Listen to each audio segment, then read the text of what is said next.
E a gente também tem assim, aquilo que eu sei fazer e aquilo que me dá dinheiro. E aí chega um dia que você fala, preciso me preparar para minha vocação, porque considerando na fé cristã reformada, quem quer viver a sua vocação precisa estar preparado, né? Então, muito do que a gente faz hoje, ou do que eu faço hoje, o jiu-jitsu é uma ferramenta. Mas a ideia é ser exemplo para essa molecada. Alcançou o professor que era sozinho, que agora tem companhia, que tem recurso agora para cuidar da própria família. Você vê a criançada. Cara, quem é pastor de periferia, a gente é desse movimento. Nossa meta pro ano que vem é que na nossa rede de impacto, principalmente para os projetos de jiu-jitsu, é que a gente tenha treino todos os dias, 2 vezes por dia.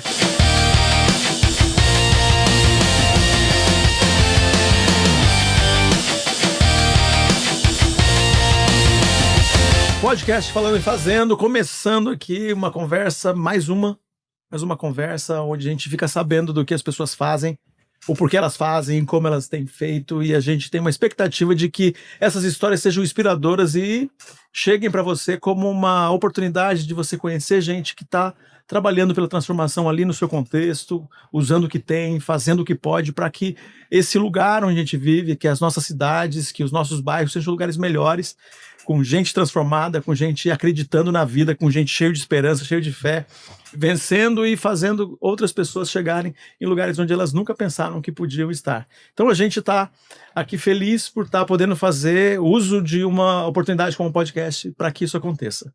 E para isso acontecer, a gente tem patrocínio do Expresso Ação e a patrocínio da Limiar. Então são 2 organizações que têm apoiado a gente de muitas formas para que a gente chegasse nesse momento aqui e pudesse fazer dessa oportunidade pessoas conhecendo transformação na cidade de São Paulo, principalmente. E logo a gente vai trazer pessoas de outros lugares também, mas a gente está nessa fase aqui trazendo pessoas que nós conhecemos aqui da nossa cidade. E aqui apresentando o podcast sempre Pedro e eu. Eu sou o Pedro e nesse podcast nós trazemos pessoas que estão transformando o mundo. Pode parecer um pouco idealista falar isso, mas são pessoas que estão transformando as realidades onde elas estão inseridas. Esse é o propósito dessas conversas, é dar espaço, dar voz para quem realmente merece. É isso aí. E hoje nós temos 2 convidados que são amigos nossos e a gente convidou para esse momento aqui. Tem 2 características que, né, vocês estão vendo, não é o corpo, não são físicas, mas 2 coisas, né, que eles fazem que é bem semelhante, e a gente vai ouvir a história dos 2, né, o Felipe Pinas e o Anderson Mendes, mas a gente chama ele de Dinho, né, e é assim que a gente se chama. Mas o Pinas e o Dinho são pastores e têm projeto nas suas igrejas. E a gente vai conversar sobre isso hoje, né? A gente vai falar dessa jornada aí e de como que chega nisso. Então, primeiro... Projeto de jiu-jitsu, né? Vale a pena. Vale a pena repetir. Isso, projeto de jiu-jitsu. Mas a gente vai começar pela história de vocês, né? Então, primeiro, né, ouvir um pouquinho de vocês aí, né? Se apresentando, né? Eu falei só o nome e uma ou 2 coisas que vocês fazem, mas eu acho que é legal vocês se apresentarem e falar um pouquinho mais, cada um aí, um pouquinho mais de vocês. Legal. Bom, eu sou o Anderson Silva, ou Dinho, né? Eu gosto de brincar com o pessoal, falar.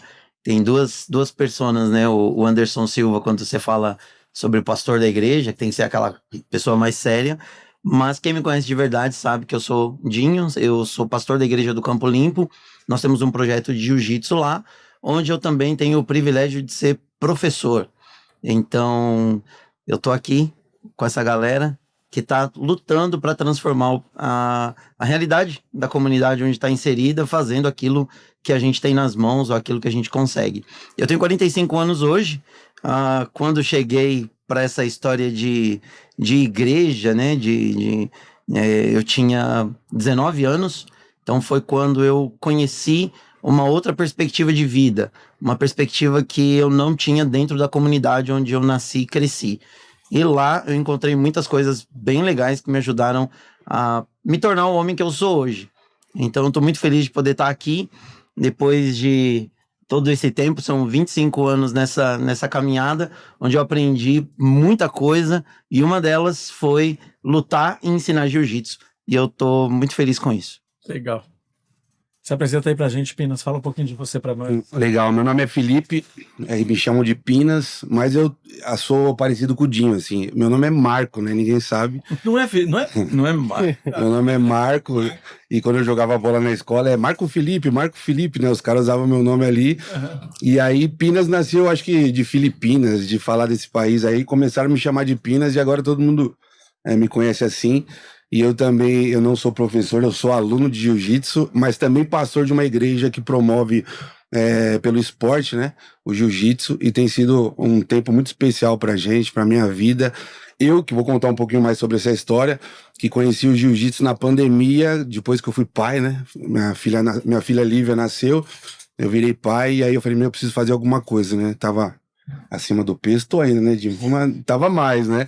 E aí eu comecei a fazer essa arte marcial aí, que hoje ela faz parte de algo muito bacana da nossa comunidade de fé. Eu sou pastor da Igreja Ação Bíblica, que fica lá em Cidade Ademar, na periferia aqui da Zona Sul, e tem sido transformador participar de toda essa história, assim. Legal. É importante ressaltar que as duas iniciativas, tanto do Dinho quanto do Pinas, elas fazem parte da rede de impacto da Associação Limiar, que é a patrocinadora do Falando e Fazendo Podcast. Nessa rede de impacto, nós trabalhamos em rede com projetos de assistência social, cultura, esporte, lazer e educação, e o nosso objetivo é chegar para a maior quantidade de pessoas possível na Grande São Paulo. A gente tem trabalhado junto na construção dessa rede desde o início desse ano, e tem sido uma jornada de transformação. O interessante é que dessa rede de impacto, a maior parte dos projetos, eles são projetos sociais de jiu-jitsu, e projetos sociais de jiu-jitsu que acontecem nas igrejas. Acontece em igrejas, né? E a gente vai explorar um pouco mais, né, de como começa isso e como que é essa interação, né? Mas antes disso, eu queria que vocês falassem, detalhassem um pouco melhor essa jornada e como foi esse início, esse primeiro contato com o jiu-jitsu em si. Acho que não. Vamos fazer o seguinte: falar primeiro de como é que eles chegaram na igreja, porque o Dinho com 19 anos, Pinas foi quantos? 20. 20. E o jiu-jitsu veio depois. Então, a gente pegar o que a gente conhece de chegar numa comunidade de fé, e depois a gente falar de como ser essa resposta. Porque na minha experiência de jornada de fé, eu acho que tem uma parada que acontece que é de você chegar e lá atrás, né, pensando 20 anos atrás, 25 anos atrás, a tendência de nem se preocupar com fazer alguma coisa lá no prédio da igreja, sabe? Uhum. Eu acho que tem uma coisa que é mais recente, não tinha, eu acho que é mais, a igreja católica fazia mais, as associações espíritas faziam mais, e as igrejas cristãs evangélicas, assim, a maioria que eu tinha relacionamento, não tinha nada social acontecendo, né? Mas conta aí como é que vocês chegaram na igreja, e aí depois a gente chega no jiu-jitsu. Legal. Quer começar, Pires? Posso? O mais graduado, né? Boa. Bom aluno. Bom aluno. Então, eu disse, né, minha jornada com a igreja começou quando eu tinha 19 anos. Uma coisa bem interessante, porque a experiência que eu tinha com a igreja era uma experiência traumática, né? A minha tia tinha me levado para uma vigília de uma igreja aí que eu não vou falar o nome, mas eu nem sabia o que era uma vigília. Minha tia me enrolou, falou que a gente ia para um grupo e ia ter comida. Eu falei, fechou, né? Eu era uma criança, um adolescente, na verdade. E eu lembro que essa experiência na igreja, um cara todo de social e tal, vou dar umas dicas aqui, aí você pode deduzir qual é a igreja. Né? Um cara todo de social colocou a mão na minha cabeça, começou a apertar, dizendo que tinha um demônio, né, mano? Que tinha um demônio e tal, não sei. Mas expulsou ou não? Acho que não. Eu fiquei irritado com ele, dei tapa na mão dele, enfim, aí nunca mais quis saber de entrar numa igreja. Mas eu lembro que em 99 era o meu último ano na escola, no Zumira. E eu andava com uma turma bem bagunçada mesmo. E eu sempre fui bom de exatas, né? Eu gosto de pessoas, de conversar, trocar ideia, sair, bater papo, mas gostava muito de estudar física, matemática, gostava de fazer cálculo, então nós éramos 4 amigos no Zumira. Uma galera bem da pesada, mas nós éramos 4. A gente fazia tudo o que a gente queria fazer na escola. Só que aí em 99, no começo do ano ali, perto do carnaval, mataram um. Aí depois do meu aniversário em julho, mataram outro. Nossa, Em setembro, triste, velho. em terceiro mataram o terceiro. E eu sempre fui bom de matemática, né? Opa. Era 4, 3, virou 2, virou 1. Aí eu recebi um convite para ir para um acampamento de carnaval de uma igreja. Aí eu falei, mano, tudo que eu preciso fazer aqui é dar uma sumida do mapa, né? Então eu fiquei em casa guardado, Esse pedaço escondido. eu não sabia, Dinho. Eu fiquei guardado, escondido em casa um tempo, mas aí no acampamento de carnaval de 2000, eu fui pro acampamento de carnaval de jovens, essa igreja, né, que eu pastorei hoje, Irmãos Menonitas do Campo Limpo, aqui na Zona Sul, do ladinho do Terminal João Dias, Pinas. Um dia vai lá visitar nós lá. E aí eu fui para esse retiro de carnaval, e nesse retiro de carnaval eu vi crente fazendo coisa que eu jamais imaginei que fosse possível um crente estar fazendo. Primeiro que os caras jogavam bola. E eu amava jogar futebol, cara. E desculpa, Pinas, mas eu manjava, mano. manjava mesmo. E é verdade. Essa parte eu me lembro. Jogava. Esse pedaço eu me lembro. E aí eu lembro que um dia teve um futebol lá, aí o pastor que tava pregando pra galera lá, que veio trazer a palavra pra gente, bateu boca com um outro pastor, que era o líder da galera dessa igreja do Campo Limpo. E no caso, é o Simvalzinho aí, né? Simval. Os caras bateram boca lá. Criando problema já. Os caras bateram boca lá na hora do futebol e tal, não sei o que. Eu achei mais legal ainda, mano. Pronto. Falei, pô, os caras é crente, pode jogar bola e estão quebrando o pau, velho. Os caras estão... Tá normal, né? Eu falei, pô, tô em casa, mano. Posso ficar aqui com essa turma. Mas o que eu achei interessante que foi no domingo... no domingo não. Naquela mesma noite, teve um culto da fogueira. E aí eu vi esses 2 caras que estavam batendo boca, discutindo, brigando lá por causa de uma jogada, pedindo perdão um pro outro. Uhum. Aí se abraçaram e cumprimentaram. Eu falei, pô, mano, pensei que ia ter mais briga no futebol amanhã, né? Que ia ter um acerto de contas. Não, os caras... Ficou tudo certo. Ficou tudo certo. Aí eu falei, pô, legal, bacana isso. E aí, depois desse retiro de carnaval, eu comecei a frequentar a igreja em todas as reuniões. Porque eu falei assim, eu quero ver se esses caras são na igreja o que é, né, o que foi no retiro, o que foi nesse encontrão de jovens aí. Tinham várias igrejas, né, e tal. E aí, cara, nunca mais saí. Lá fiquei Legal. e construí o que eu tô construindo até hoje. O Dinho foi lá em casa várias vezes, mano. E eu lembro que o Dinho falou que eu quero ver se esse casamento aí é de verdade. Que esse... A Adriana vai chegar aqui daqui a pouco. Mas ele falava assim, eu não sei se esse casamento é de verdade, não. Porque ele conhecia casamento que fingia, né? Que não era real. Ele falou assim, não, uma hora eles vão dar uma pista.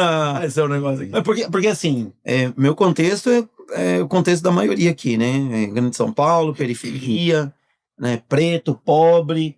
Então eu saía de casa cedo, que minha mãe me enxotava para poder passar na casa de um dos amigos, para poder passar mais cedo na casa do meu amigo para tomar café da manhã na casa dele antes de eu ir para a escola, porque em casa não tinha. E meu pai, mano, era aquele pai que, sim, eu paguei a conta, eu coloquei a comida aqui, então não me enche mais a paciência. Rígido. Não tenho responsabilidade nenhuma mais. Então o relacionamento dos meus pais sempre foi um péssimo exemplo do que era uma família, do que era um casamento. Aí quando eu vi lá na igreja lá o Júnior, a minha amada, e a amada do Júnior, meu amor, não sei o quê. E o Júnior e a Adriana eram os líderes de jovens, né? Aí eu falei, mano, eu vou meter o bedelho, eu vou visitar esses caras na casa dele. Júnior tinha topete, não sabe? O Júnior cabeludão, mano. Topetão, umas entradas bonitas, mas tinha um cabelão. Balançava no vento. E aí foi legal, cara. Foi legal ver uma família que, pra mim, foi a primeira referência do que era uma família que seria bacana ter. E é muito do que a gente experimenta hoje nos projetos, né? É exatamente isso, cara. Porque a referência que eu não tive em casa, eu encontrei na igreja. Uhum. Então, muito do que a gente faz hoje, ou do que eu faço hoje, O jiu-jitsu é uma ferramenta, mas a ideia é ser exemplo para essa molecada, Sim. né? Criar para eles modelos que eles vão olhar e vão falar, opa, pera lá, pode ser melhor, pode ser diferente. Legal. E você, Pinas? A história também é um pouquinho triste, né? Eu acho que tudo gira, se a gente fosse falar como que a gente chegou, gira em torno desse drama familiar também, né? Na minha vida, acho que não foi diferente. Eu fui criado aqui na Zona Sul, aqui pertinho, aqui no Sesc Interlagos, num bairro chamado Jardim Orion. E eu fui criado basicamente pela minha avó. Minha avó cuidou de mim, da minha irmã. E o meu pai, ele tinha problema com alcoolismo, né? Então, assim, a última imagem que eu tenho do meu pai é aos 11 anos de idade, minha avó, chama seu pai pra almoçar. Eu morava no Guarujá já. E aí eu ia chamar, eu cutucava ele, não acordava. E depois da terceira vez, a minha avó foi ver se ele tava lá. Ele já tava em coma dentro de casa. Ele foi levado numa ambulância a última vez que eu vi ele. Depois, um outro drama que eu não senti foi da minha mãe. A minha mãe eu não chamava de mãe porque eu chamava minha avó de mãe. E a minha mãe era Rita pra mim. Nunca morou comigo, assim. E eu não tive uma mãe biológica junto. E aí, aos 16 anos, eu ligou o telefone da vizinha, porque a gente é de 1980, não tem telefone em casa. É verdade. Ligaram na vizinha, ela era de Piracicaba, falou, ó, sua mãe morreu. E minha mãe morreu de AIDS, cara. Naquela época, a geração dos anos 70, envolvida em drogas, sexo, né, e tal. E aí eu fui criado sem referências, né, de família, e criado sempre pela avó. Minha avó, uma batalhadora, um salário mínimo, cuidava de 2 crianças, assim, né? Eu lembro até de um episódio que ela chegava com uma sacola de hortifruti em casa. E um dia eu fui jogar bola no campo, eu era bom também, fui jogar uma bola num campo, que era um pouquinho afastado, passava pela feira. E aí, passando pela feira, eu via a minha avó pegando as coisas na lateral da feira. Então, aquele sacolão que eu achava que ela comprava, ela pegava os restos, a laranja que caía. Fazia a puxa, chupa. E, cara, isso daí machucou, assim, foi muito triste. Mas mesmo assim a gente não se emenda, porque mistura uma coisa social no meio. E eu, aos 17 anos, por uma desilusão, queria ser jogador de futebol, machuquei, fiquei de cama 3 meses seguidos. Quando eu voltei, me enturmei com uma turminha da escola, comecei a usar droga. Aí, aos 19 anos, completamente perdido, e perdi minha avó aos 19, nos meus braços, assim, dentro de casa. E aí foi quando o meu mundo caiu. Eu morava de aluguel no Guarujá com ela. Rapidinho, o dono da casa falou assim, ó, pediu a casa de volta. Eu passei a morar, assim, invadindo casa de veraneio num bairro do Guarujá para poder ficar às noites. E eu não senti amor, assim, sabe? Assim, não tive amor de família. Acabei ficando sozinho. E aí eu vim a convite de um primo meu trabalhar aqui em São Paulo. E aí ele era uma serigrafia, né? Hoje não tem muito mais, né? Estampa de caneta e tal. E ele estampava a caneta, eu tirava a caneta daqui e colocava aqui. E esse meu primo, o Marquinhos, um salve aí pro Marquinhos, se estiver vendo esse podcast aí, ele vai ver, né? Ele começou a falar do amor de Jesus. Começou a falar desse amor. Eu falei, rapaz, eu nunca tive um amor assim. E eu quero, assim, eu nem sabia o que era fé, né? Mas me permitir experimentar esse amor. Foi quando eu comecei a ter essa relação, e aí a ideia de alguém que cuida de você, né? Não era só ir pro futebol lá, ouvir a historinha, mas alguém que cuidava de mim, que se importava pela minha vida. E essa acho que foi o diferencial, assim, do meu começo. E aí foi quando, por meio de um projeto de futebol, e aí o esporte na minha vida lá atrás, né? Com 19, 20 anos, por meio de um projeto de futebol, eu comecei a ouvir sobre esse Jesus, e eu falei, cara, eu quero viver essa experiência desse amor. E acho que foi meu início, foi por aí. Olha, mano, tem história história de morte, né? Bastante morte nessas histórias aí, né? A gente... É coisa da vida da gente de periferia, né? Mas aí, falando dessa experiência de... Como vocês são pastores, então... que hora que você sentiu que essa vocação chegou para você? Porque aí a experiência de igreja, né? Cada um de vocês falou como chegou para Jesus. Mas como é que você... Porque assim, tem algumas coisas a gente ajuda as pessoas a perceberem que a gente tem a vocação e a gente também tem assim, aquilo que eu sei fazer e aquilo que me dá dinheiro. E aí chega um dia que você fala, preciso me preparar para minha vocação, porque considerando na fé cristã reformada, quem quer viver a sua vocação precisa estar preparado, né? E aí como é que foi? Você fala assim, vou me preparar aí. Porque, gente, vocês estão descrevendo uma vida de pobreza. E até para se preparar para sua vocação custa dinheiro. Sim. Não é tão barato, né? Como é que foi isso aí? Chegar para se preparar, para ir, né, para a escola de teologia. E não tinha essa abundância de faculdade. Possibilidade. Como hoje, né? Há 20 anos atrás não se viajava de avião, mano. Não se fazia faculdade. Quem fazia era o riquinho da quebrada e tal, né? Mas conta aí, Dinho. Então, a minha história com formação teológica ela é bem interessante, porque o Pinas falou pra gente dessa frustração com o futebol, né? Eu não tive uma frustração com o futebol. Eu acho que foi uma frustração pro meu treinador. Eu gostava muito de jogar futebol. Mas quando eu comecei a frequentar a igreja, eu de verdade mergulhei na igreja. Eu queria saber, eu queria conhecer. Porque a minha experiência de conversão, lendo a Bíblia, ouvindo as pregações, foi um pouco difícil para mim, porque eu me senti muito enganado pelas pessoas que me orientaram ou que me falaram alguma coisa sobre Deus durante a minha criação. Então, quando eu mergulhei de verdade para ouvir Deus, conversar com Ele, frequentar a igreja, e eu lembro de um dia, por exemplo, uma experiência, não sei se o Júnior vai lembrar disso, mas um dia eu lembro de ter levado o grupo de jovens lá da igreja pra minha casa pra gente assistir um filme e comer uma pipoca lá na casa dos meus pais. Olha. E, irmão, casa dos meus pais 2 cômodos, velho. 2 cômodos. E quando a gente chegou lá, mano, meus pais nem sabiam. Ficou mó climão. Eu falei, trouxe o pessoal da igreja. E achei que ia ser uma coisa mó legal, mas foi mó merda, assim. O pessoal. O videocassete não funcionava direito, deu mó beosa. Eu melei o programa do pessoal. Mas, assim, eu trouxe o pessoal pra minha vida porque eu entrei na vida da igreja de fato. Sim. E no meio disso, eu tive um convite. Que foi mudar para o Paraná para ir para a categoria de base do Atlético Paranaense. Para fazer um período de 6 meses de testes e morar lá. Só que junto com isso veio aquela... E assim, não tem como descrever. Né? A gente fez um exercício no seminário onde eu fiz teologia, e nós ficamos lá quase 1 hora com papel e uma caneta na mão e ninguém escreveu nada, né? Quando foi que Deus chamou quando Deus chamou o que ele disse? Como foi? Mano, muito complexo, cara. Muito complexo.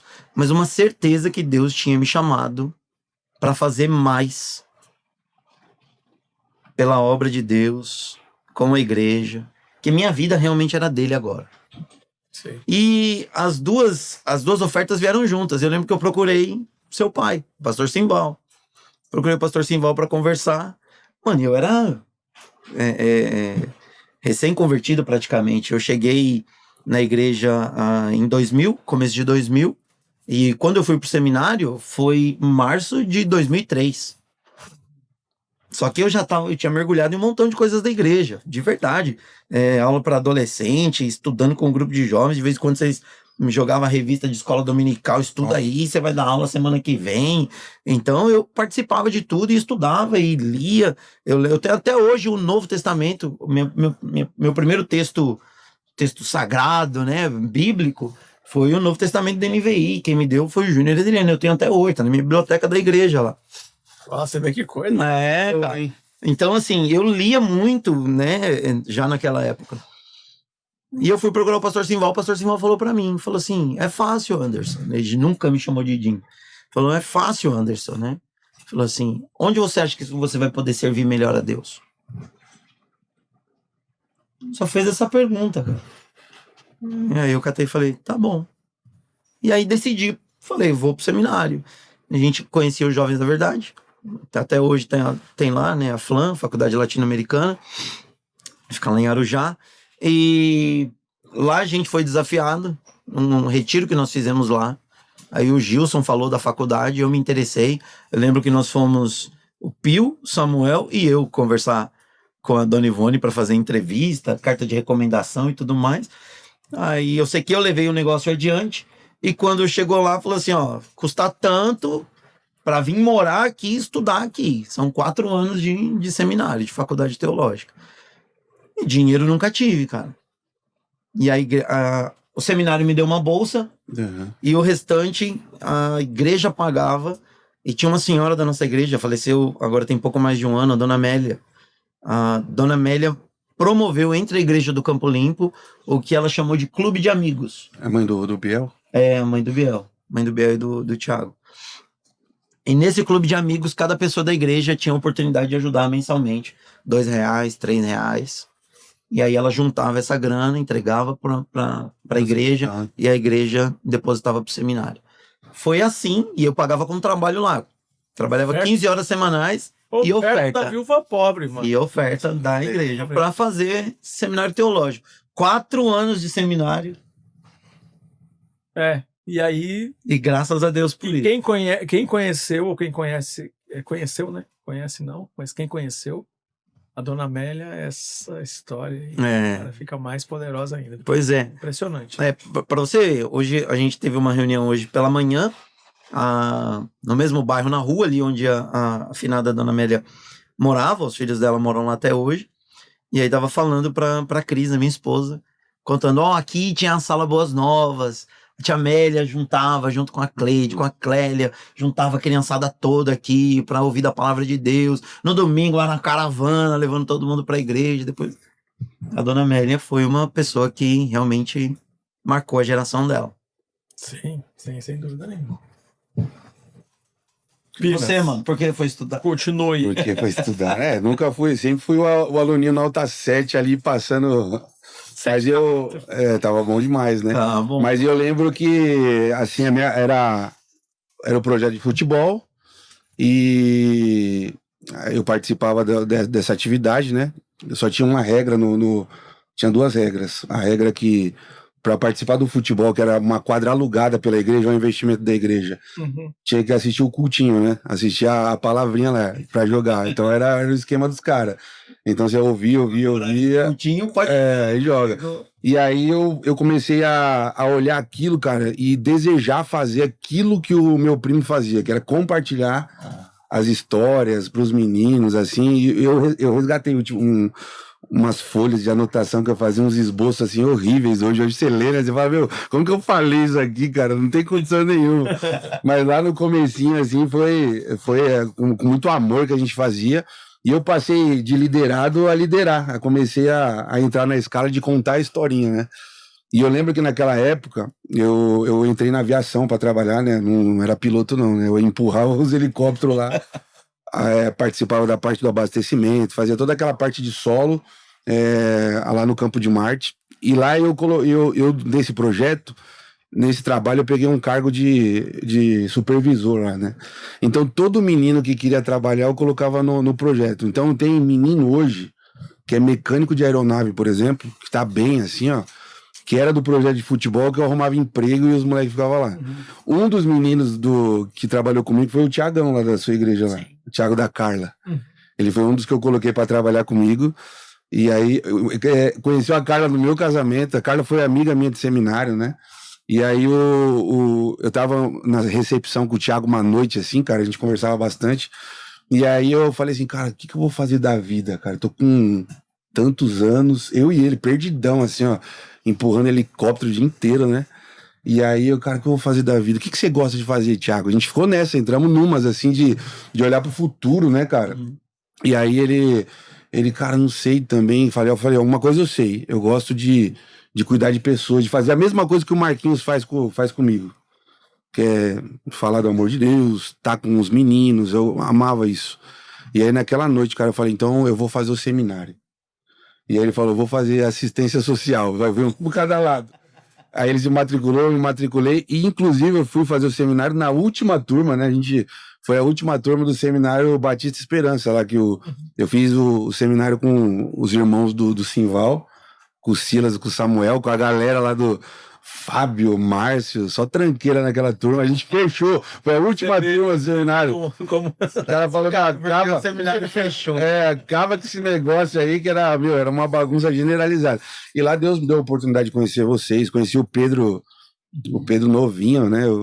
Eu já no acampamento como líder, como pastor. E aí nós precisávamos arrumar uma banda, mano. Quem que eu chamo? Conheci o Pedro no acampamento. Não tinha ninguém pra ir, falei assim, vou ter que chamar adolescente pra fazer Mas foi muito louco, né? Ficou muito legal a bandinha. Tinha um moleque que tinha 11 anos na bateria, não tinha nem idade pra fazer acampante.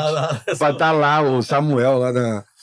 Mas aí foi o meu despertar, assim. A minha vocação foi nesse sentido de querer fazer aquilo que fizeram por mim. E aí eu fui me preparar, fui no seminário despretensioso, porque a minha comunidade de fé, ela não tinha essa cultura de preparar pastor. Na minha igreja, na igreja que sou pastor hoje, nunca teve um pastor. E teve uma pessoa que hoje está lá no Canadá, o Danilo, ele apostou em mim assim, falou, cara, vai lá que eu vou te ajudar a cristiar. Então tinha igreja, mas uma igreja sem a figura do pastor. Era o presbitério que tomava conta, e isso durante 60 anos, assim. Uau! Eu tô há 10 anos lá, né? Uhum. Então tem tudo isso, o templo lá da igreja? Tem, cara. A gente comemorou agora 69 anos. Assim, foi de outro lugar. Sei. Lá no bairro ali, acho que tá nos últimos 23, né? Uhum. Mas uma coisa muito legal que a gente vai entrar nesse assunto depois, assim, a igreja, ela só passou a ser vista na comunidade depois que o projeto de jiu-jitsu deu esse movimento lá, cara. Antes da gente continuar, só um comentário sobre essa questão que você falou de ter me convidado pra tocar no acampamento.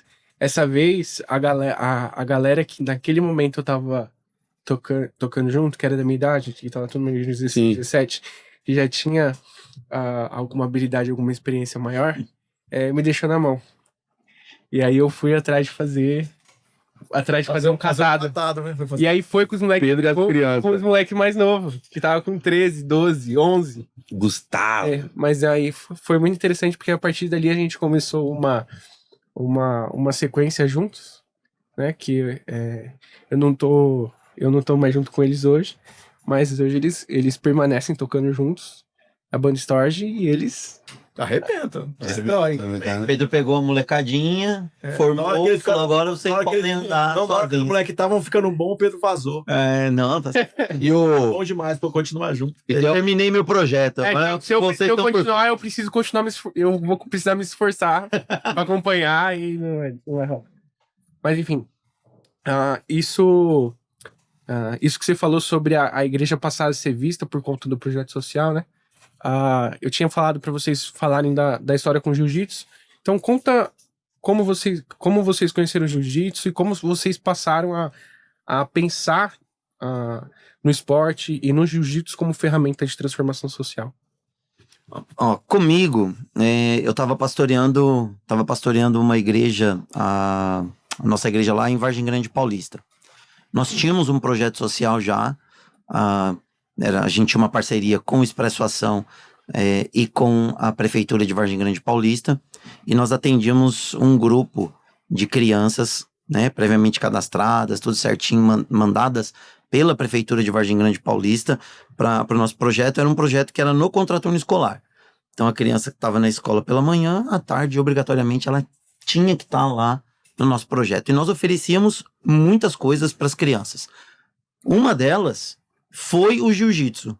Mas o jiu-jitsu foi uma coisa bem, assim, inusitada. Por quê? Porque nós já tínhamos uma grade bem cheia. A gente tinha várias atividades. A gente tinha taekwondo, tinha... Vai contar a história da capoeira ou não? Posso? Claro que pode. Tá. Passou agora, tá na hora de finalmente eu vou contar isso. Beleza. Porque assim, eu sempre tive muito contato lá em Vargem Grande Paulista. Era se chama de grande, mas não é grande. É uma cidade pequena. Quando eu cheguei lá, 39 mil habitantes. Enfim. Então, muito contato com todo mundo. Qualquer coisa que você fizesse em Vargem Grande Paulista, você atraía os olhos de todo mundo para você. E se você oferecesse algo que fosse para benefício da comunidade, cuidar das crianças, poxa, os pais, as famílias, a comunidade se mobilizava para poder estar presente, para prestigiar e para agradecer pelo que você fazia. E aí você vai conhecendo gente atrás de gente. Conheci um professor de capoeira. E aí um projeto acontecendo na igreja, o Expresso Ação, toda a bagagem, né, de estrutura administrativa, arrumando mantenedores, a prefeitura dizendo, não, nós vamos ajudar vocês, vamos contratar, vamos pagar, vamos fazer o negócio acontecer, vamos fazer... Pô, vou colocar aula de capoeira também na igreja. E do lado de cá, né? Ia falar Vamos, né? falar com o Júnior, falar, vou fazer capoeira, o Júnior já... Júnior topa, né? Quase já foi no Mercado Livre comprar um berimbau. Aí o que acontece? A gente vai conversar com a liderança da igreja, né? Falar, tem a liderança e tal. Irmão. 2 pessoas lá, mais velhos, né? Velhos de idade, mas imaturos de coração. Foram muito opositores, né? Capoeira não pode, isso é do capeta, isso é do diabo, vai ficar tocando aquelas músicas aqui dentro, nosso espaço é um espaço de Deus e tá, cara, uma dor de cabeça. Foi uma frustração, de verdade. Eu fiquei, A coisa que eu mais fiquei muito irritado. dessas ideias, porque esse negócio de igreja ter preconceito com projeto social é muito antigo, né? Você sabe? Sim, E quantas vezes ajudar nessas, e como apresentar o projeto e como conversar ou escrever o projeto, enfim, essa é uma habilidade aí que a vida vai trazendo pra gente. Mas a frase mais inusitada que eu ouvi na história das apresentações de projeto que eu já tive em igreja foi, eu não estava lá nesse dia, nessa primeira barreira aí, quando a gente foi apresentar, né? Você que apresentou sozinho. Mas teve um indivíduo lá que disse o seguinte, que capoeira não. Se fosse Krav Maga, podia. Imagina o israelita. imagina, cara. Olha o israelita aí. Falta de noção, né? Mas eu lembro, cara, depois daquela reunião, eu fui pra casa muito frustrado. E eu não sou dessa vibe pentecostal, de ficar pedindo isso, aquilo, sinal, não sei o que, não. Naquela noite, eu mal falei com Deus. Eu falei, foi umas 2 frases reclamando e deixa quieto. E fui dormir. Mas eu até hoje lembro desse sonho, cara. Eu lembro que eu tava com muita raiva, parado na frente de uma plantação de bananeira. De bananas. E eu tava com muita raiva olhando para as bananas e pensando na reunião, nessa frase de capoeira não pode, porque a igreja não é para isso, porque não sei o quê. E eu olhando para aquele monte de banana e... Fragilidade, né? cara. E aí eu lembro, eu não lembro do nome, do rosto, nada. Eu sei que encostou uma pessoa do meu lado no sonho, deu 2 tapas no meu ombro, assim, como eu abraçasse por trás, né? Deu os tapas no ombro e falou assim, não se preocupa não, tão verde ainda. Oi. Aí eu acordei tranquilo, mano, falando, beleza. Na minha cabeça tá verde ainda, vai amadurecer. Na hora que amadurecer, alguma coisa vai acontecer. Uhum. Então isso foi bem, bem legal. E eu lembro que pouco tempo depois, eu tava saindo da igreja, aí quem conhece lá a igreja em Vargem Grande Paulista, sabe, do outro lado da rua tem um mercadinho. E aí do lado do mercadinho tinha um espaço que era uma oficina, mas essa oficina ficou fechada há um tempo. E aí quando eu fui sair da igreja lá, tava lá um tatame preto e amarelo e uns caras lutando jiu-jitsu. Eu nem sabia o que era jiu-jitsu. Não sabia mesmo, nem conseguia falar jiu-jitsu como eu falo agora. Falava como a maioria fala no início. Jiu-jitsu. Mas eu lembro que parei lá, fiquei olhando e uma coisa chamou muito minha atenção. Tinham 3 crianças lá lutando que eram do nosso bairro. Estavam treinando que eram do nosso bairro. E eram 3 crianças que nós denominávamos, né? Ou denominamos hoje, quando a gente olha e fala assim, são terríveis, intragáveis. Não tem solução. Certeza de fracasso, de morte, de destruição. E eles estavam lá, mano, ouvindo o professor, respeitando, e o professor dando uns esculachos lá, falando um monte quando fazia alguma coisa errada. E eles quietos, mano, ouvindo assim. Aí eu olhei e falei, caraca, que da hora isso. E aí eu procurei saber quem era aquele cara, fui atrás de informações sobre ele.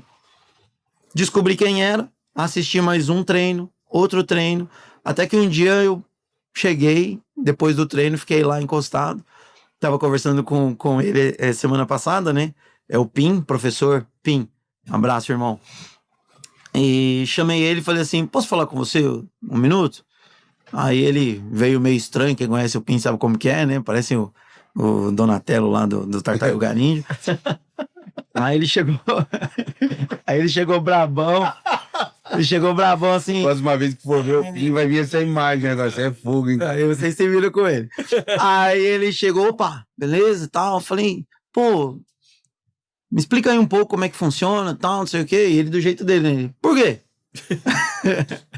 Por quê? Eu falei, não, mano, porque eu acho legal o que você faz aí. De repente a gente podia fazer uma parceria, né? Ele falou, mas qual que é a ideia? Eu falei, não, vem aqui comigo. Vem conhecer meu espaço. Aí ele pediu para os meninos cuidarem lá. Aí ele atravessou a rua comigo. Eu entrei com ele na igreja, desci e mostrei o salão, que era o nosso salão social. O que a gente hoje é refeitório lá. Falei para ele, ó, cara, eu tenho esse espaço aqui. 70 metros quadrados, livre. Livre. Ele falou, o que tem? Eu falei assim, você não quer trazer os seus alunos para cá e dar aula aqui? Como assim? Eu falei assim, ó, você traz o tatame e você vai dar aula gratuita para as crianças que só puderem vir à noite, mas no nosso projeto aqui eu quero colocar você na grade também para você dar aula de jiu-jitsu, tanto de manhã quanto de tarde para as crianças do nosso projeto, 2 vezes por semana. 2 vezes de manhã, 2 vezes à tarde, e à noite você pode trazer seus alunos e continuar cobrando a mensalidade deles. Ah, mas quanto que eu vou... Não, você não vai pagar nada, o espaço é seu. Aí ele catou e falou, sério mesmo? Eu falei, mano, vamos conversar, vamos alinhar, vamos escrever isso direitinho. Legal. Falei assim, a grosso modo, é isso. Detalhe é que eu não tinha falado nada com ninguém. Falei, esse negócio de fazer reunião pra decidir as coisas não dá muito certo, não. Não era Krav Maga. Vai, Não era capoeira, né? vai que a banana tá verde ainda. Não era capoeira, né? Capoeira era Provavelmente capeta. quem falou mal da capoeira também, igual você, nunca tinha ouvido falar do jiu-jitsu. Provavelmente não. Preconceito. É. A palavra que eu dou pra isso aí, Dinho, é espiritualidade frágil. É o preconceito com uma coisa de origem africana. Atrapalha muito a gente. Os caras disfarçam isso de religiosidade, mas é preconceito puro. Mas eu lembro que quando nós escrevemos a proposta e conversamos com a liderança da igreja, foi unânime. Todos aprovaram, todos gostaram. Aí tava maduro. E eu peguei e pensei comigo assim, ainda bem, né? Porque o Pin, ele é menor do que eu, mas eu falei, mano, não vou poder sair no bairro se eu voltar atrás da palavra com esse maluco aí. E aí nós começamos o jiu-jitsu, cara. E isso foi em 2010. E de lá pra cá, a nossa parceria e atuação, trabalho, relacionamento, inclusive com o Pin Santos, dentro do Expresso Ação, dentro das nossas ações, é uma coisa que, graças a Deus, amadureceu muito. Então... Aí você entrou pro jiu-jitsu também, né? Não, eu comecei a fazer jiu-jitsu porque no final de 2009 eu tive uma lesão no joelho, jogando futebol. Eu lembro disso. Tive uma lesão no joelho. E eu precisava fazer uma cirurgia. Fiz muita fisioterapia, fortalecimento, mas nada resolveu. E aí eu conversei com o médico falou assim, olha, você pode continuar tendo uma vida tranquila, só que sem futebol. Agora, se você quiser jogar futebol, você vai ter que fazer uma cirurgia. A estimativa de recuperação eram 8 meses. Cirurgia, fisioterapia, fortalecimento, até voltar a ter, né? Isso porque eu era um rapaz jovem, saudável, então ainda conseguiria recuperar bem. Mas eu era pastor, né, cara? Eu sou pastor. É a minha vocação, é a minha primeira função. Então, naquela época, eu não me via 8 meses, né, digamos assim, fora das minhas funções como eu gostava de estar, por causa de uma cirurgia para poder jogar futebol. Então eu falei, não, beleza, então parei com o futebol. Mas eu fui atrás de outra coisa para ter condicionamento físico, e eu sempre gostei de atividade. Aí ele machucou o outro joelho. E aí eu falei, vou começar a fazer jiu-jitsu. Comecei, nunca mais parei. Estamos aí até hoje. Sim. Legal. Foi quantos anos até a faixa preta? 14 anos. 14 anos até a faixa preta. Jornada, hein? 14 anos. Treinando, na minha época de maior assiduidade de treinamentos, eram 5 treinos por semana. O primeiro treino era às 6 da manhã lá na igreja, só com os graduados. Então, treinei muito, apanhei muito. A formação é longa, né? Você vai o cara para fazer a medicina, ele vai lá, faz 5 anos. O professor faz 4. O cara faz no mínimo 10, mano, pra virar um Faixa preta. faixa preta, né? Treinando de verdade, né? Só vez, Pinas. A minha também foi pandemia, né? É um pouco mais recente a minha história, né? Tava acima do peso e com uma filhinha novinha, a Lívia, né? Novinha, ela não gosta de falar Lívia, né? Fala Lili, a Lili, novinha. E aí eu falei, nossa, eu preciso cuidar da minha filha, cara, eu preciso ter saúde pra isso. E aí foi quando eu lembrei que no passado uma prima de consideração minha foi casada com o Gracie, né? O Rocian Gracie. E aí lembrei disso, falei, nossa, ó, jiu-jitsu, Rocian, vou entrar em contato. Aí peguei o telefone com a minha tia no Guarujá, ela me passou, liguei pra ele, ô Felipe, tudo bem, cara? Falei, então, cara, queria fazer treino com você. Ele falou, pode vir, você é da família, você é chegado, né? E aí, mas na imagem da cabeça dele, tava aquele Felipe com 17 anos, problemático, dando trabalho, usuário de droga. Eu tive uma história assim, usei cocaína, maconha durante 7 anos, assim, direto, que foram páginas em branco da minha vida, assim, parece que você perde um período da vida, né? E esse foi um momento muito difícil da minha vida, bem no tempo que ele namorava com a minha prima. Então, assim, ele, vem, né? Não sei o que, eu te ajudo, faz de graça aqui. Eu falei, não, cara, tô bem, assim, eu consigo pagar. Se você quiser me dar um desconto, eu aceito, né? E aí eu comecei a treinar com ele, assim, não conseguia passar dos aquecimentos. E lá, e a gente é pastor, né? Você senta no tatame, você, oi, tudo bem, como você tá? E aí eu comecei a treinar lá e conhecer um dos professores lá, o Guilherme, né? Guilherme, que hoje é professor do nosso instituto. Ele é carioca, ele tava sozinho aqui, veio pra ser atleta e tal, e tava sozinho em São Paulo. E aí eu comecei a treinar e final de semana eu convidava ele pra, quer domingo lá na igreja, lá ficar com a gente, aí almoçar em casa. E aí ele começou a ir, e ele mesmo lá na comunidade de fé lá, começou a ver, a gente tem muita criança lá, é uma igreja no bairro, meu, que pipoca criança pra todo lado, um ministério muito forte com criança.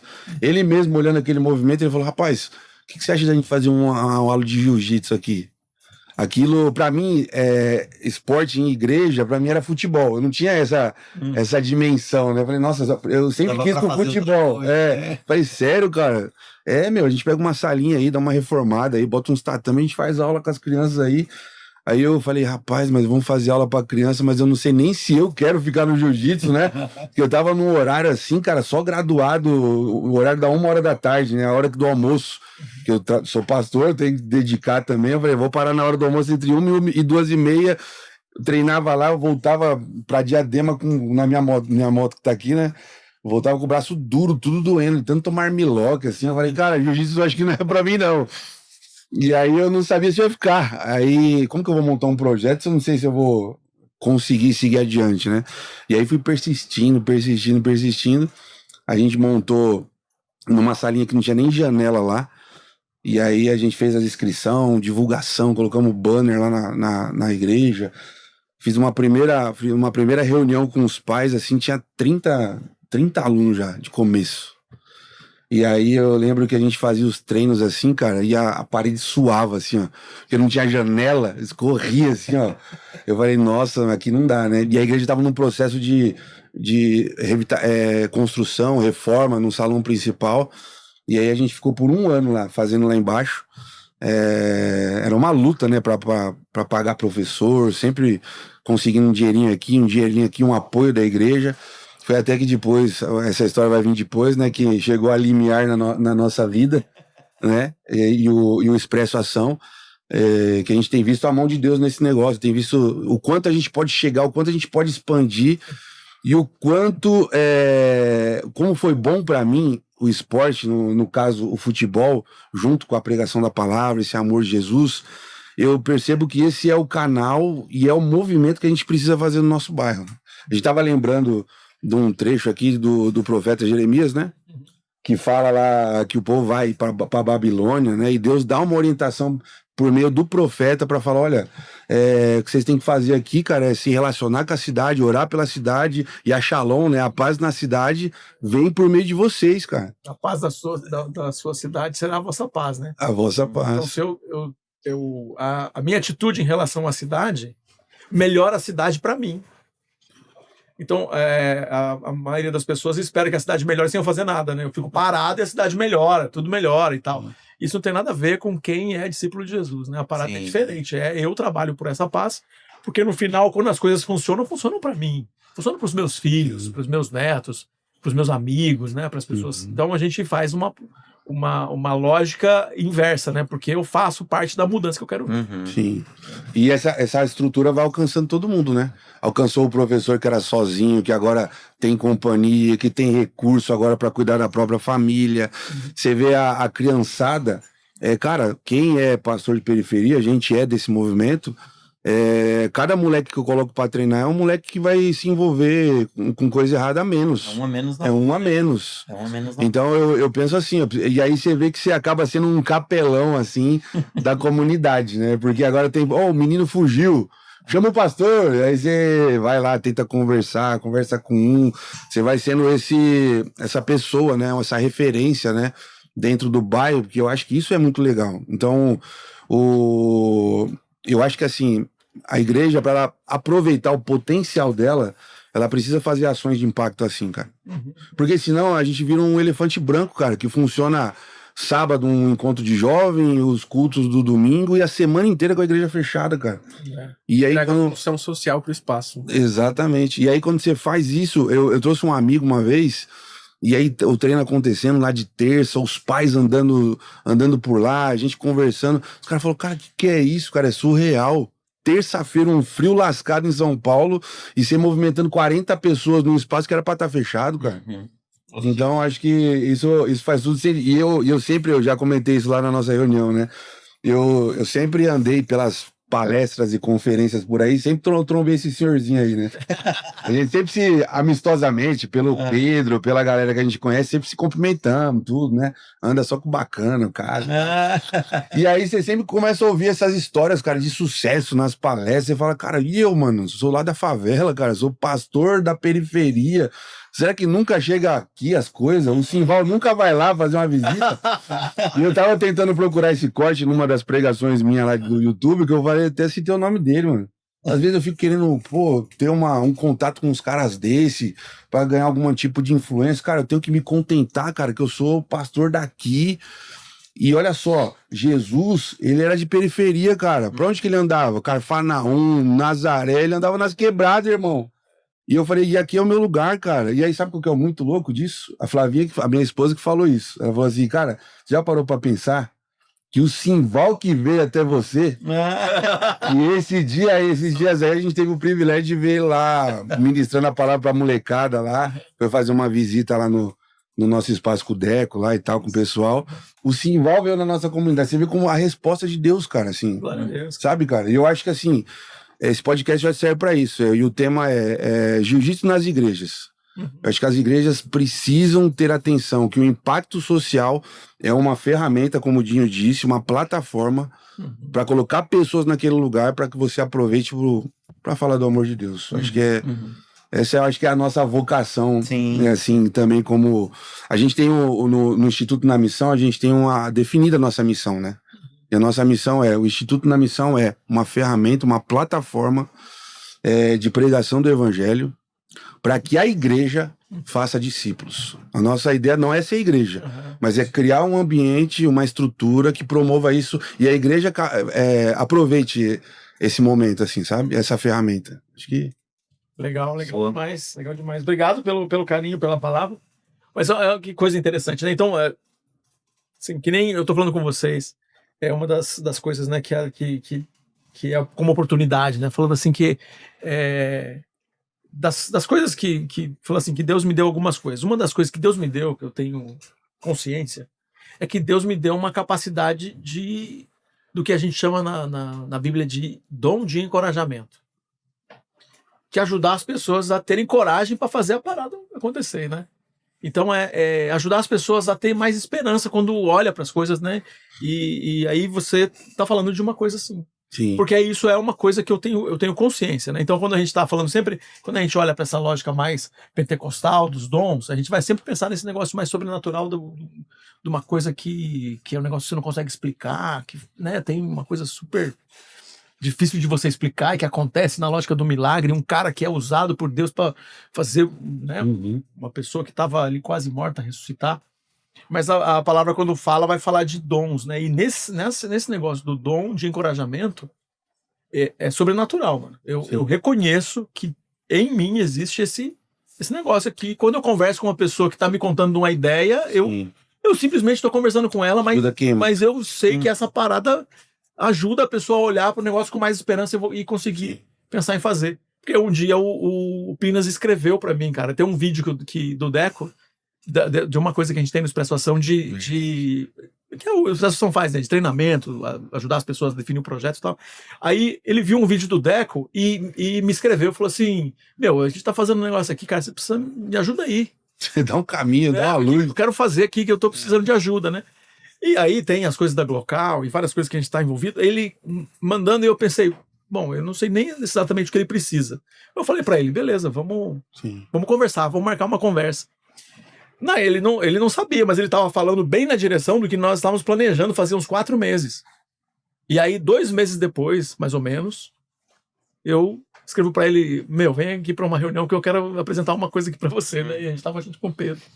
E nessa ele me ligou, né? E nessa de você tá bravo, né? Assim, eu tinha orado a Deus, falei, nossa, não tem, pra pagar o professor é mó difícil, né? Você falou o negócio da comida, né? Tinha um moleque tremendo. Aí ele falou assim, não, tive que dar comida pro moleque escondido. Ele falou que teve que dar comida escondido pro moleque, porque se os outros ficassem com vontade, ele não tinha dinheiro pra como ajudar os outros. E aí tocou o telefone, eu tava meio bravo assim, eu falei, não vou atender também não, era lá o Simval lá. Não atender, sabe, o dia que você tá brabão assim, aí ele tentou ligar, ligou, desligou ali, né, a telinha apagou, falei, eu vou ligar. Aí liguei pra ele, foi quando ele chamou pra gente fazer a nossa primeira reunião lá da Limiar lá e tal. Bom, por coincidência, os nossos 2 polos de jiu-jitsu que a gente tem documentado no Instagram da Limiar são os polos do Dinho e o polo do Pinas. Se você quer conhecer um pouco mais, né? Se você quer colocar imagem nos seus olhos sobre tudo isso que você ouviu aqui, entra no Instagram da Limiar. Lá você vai ver informações sobre a missão, informações sobre o projeto de integração, que são 2 dos polos da rede de impacto da Limiar. Tem sido muito especial trabalhar com vocês ao longo desse ano, né? E a gente acredita que a gente vai chegar muito longe ainda com o que a gente tem construído. E a nossa meta pro ano que vem é que na nossa rede de impacto, principalmente para os projetos de jiu-jitsu, é que a gente tenha treino todos os dias, 2 vezes por dia. Dá até uma tremedeira. Você é desse jeito, os caras vão conseguir faixa preta mais fácil, né? Tomara que dê certo. Mas é isso, a gente quer agradecer a presença de vocês, agradecer a disposição de vocês de virem aqui gravar, contar a história de vocês, abrirem questões que são bastante pessoais, né? E a gente conta com vocês para continuar construindo esse novo capítulo da história da Limiar. Mas para terminar aqui tem uma pergunta aqui que a gente vai fazer para todo mundo que chegar aqui para falar com a gente. O que é a vida? Lembra? O que é a vida? Qual o propósito? Lembra da cultura lá? É da cultura, né? Esqueci o nome dele, do apresentador. Mas a pergunta é: se você pudesse fazer uma viagem no tempo e fosse possível um encontro de você com você mesmo, o teu eu criança, o teu eu com 10 anos. Se fosse possível esse encontro, né? E queria saber o que você diria né, o Dinho, pro momento que o Anderson ganhou o apelido de Dinho, né?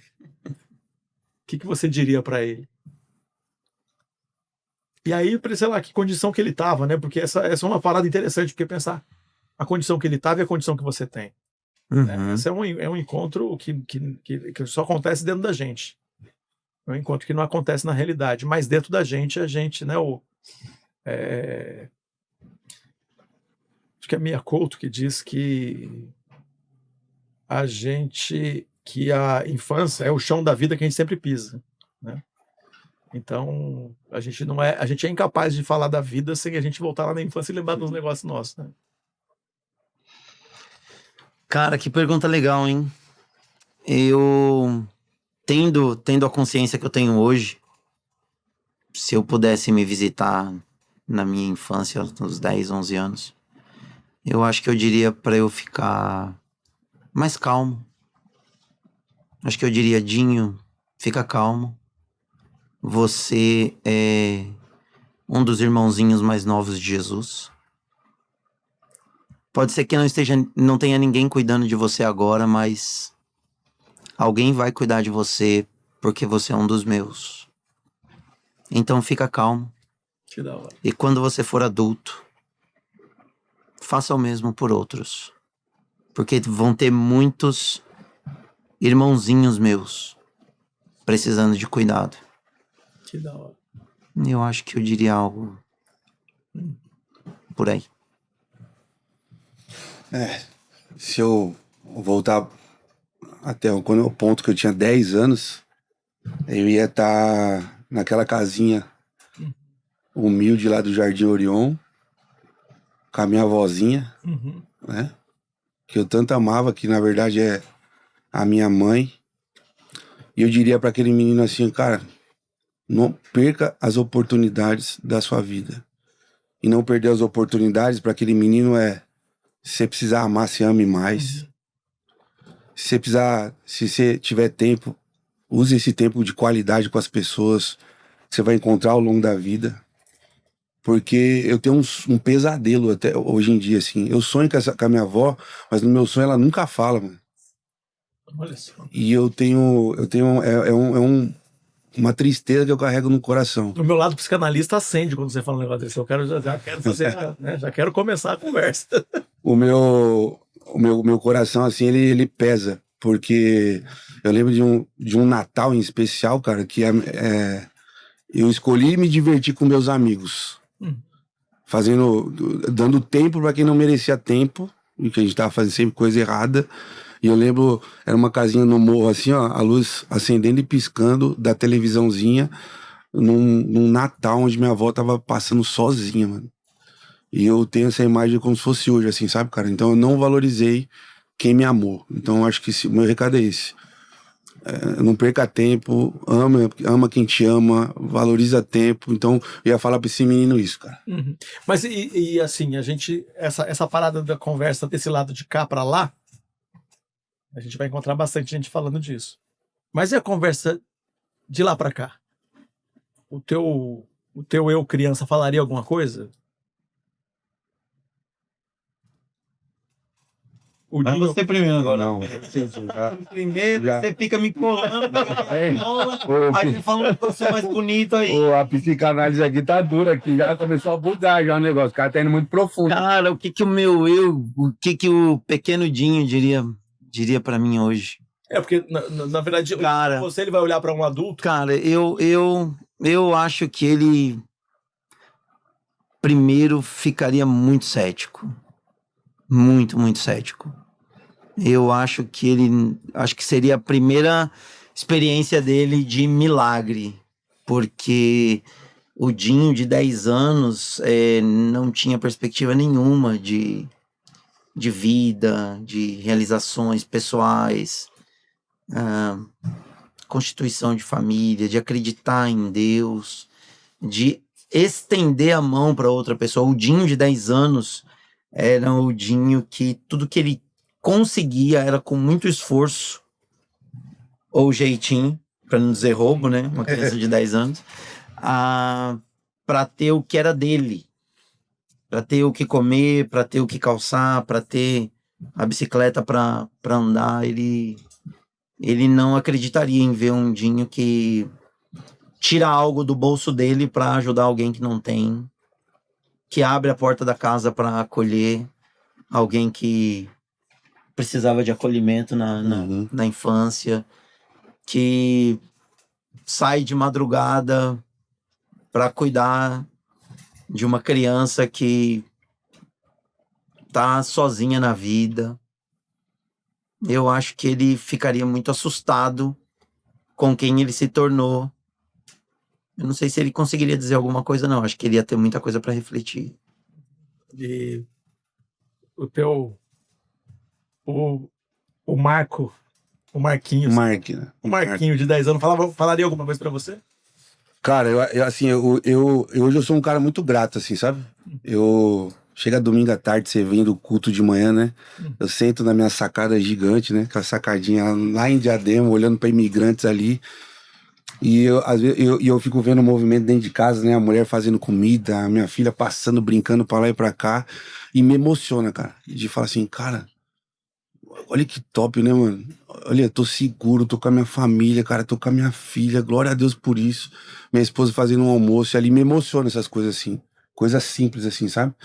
E eu acho, então, que o meu menino lá de 10 anos atrás ia olhar assim e falar, rapaz, você quase deu errado, mano.